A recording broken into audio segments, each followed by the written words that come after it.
the women to heart and made it their life's purpose.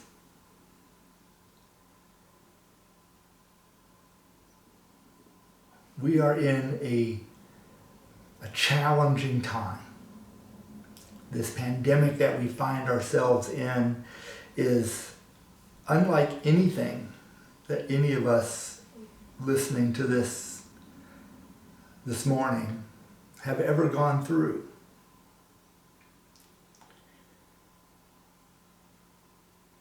We know, however, that the world has seen other pandemics. The so-called Spanish flu of 1918 to 1920.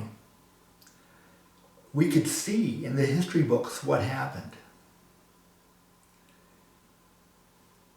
We know that there was polio pandemics.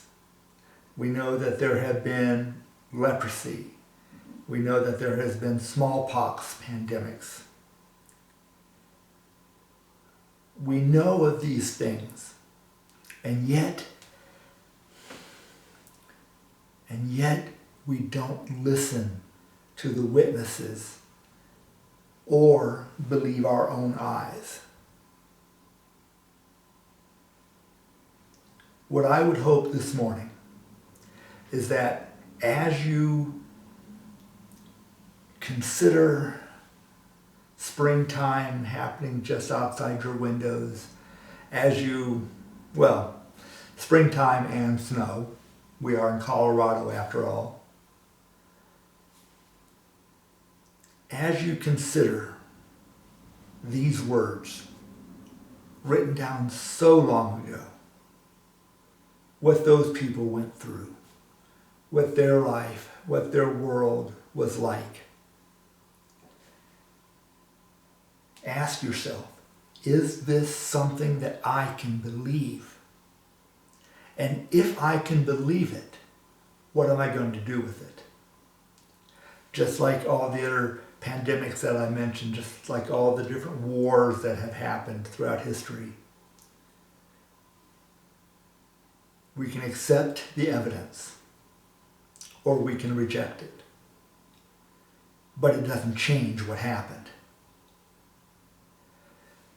Those who are this morning gathering in large crowds thinking, this is all a hoax, this is nonsense, there's all this warnings about coronavirus. It doesn't change that this virus is real.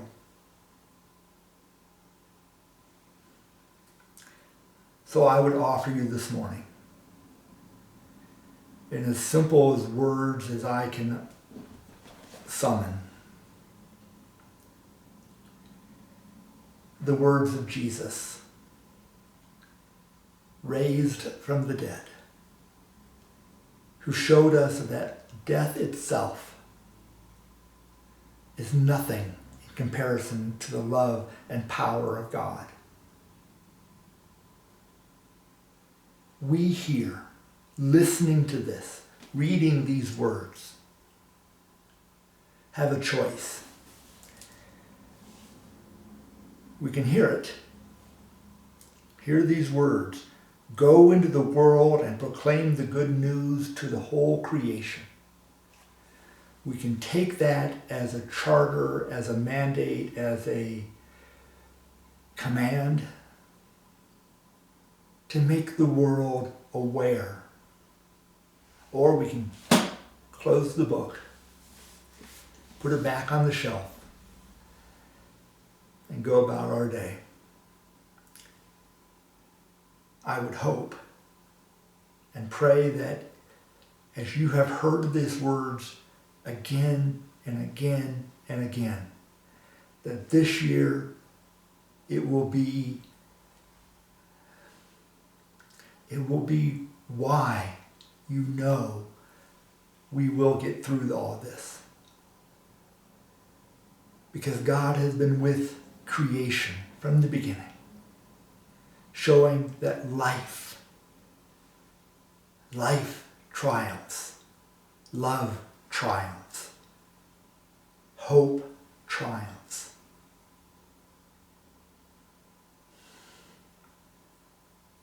We come into this time and hear concern that we have to go back to work, we have to go back to the way things were. Things can never go back the way they were. Just like a rubber band, once it's been stretched, can never go back to the way it was.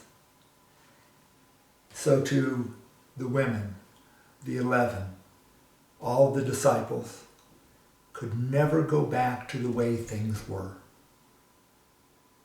For life,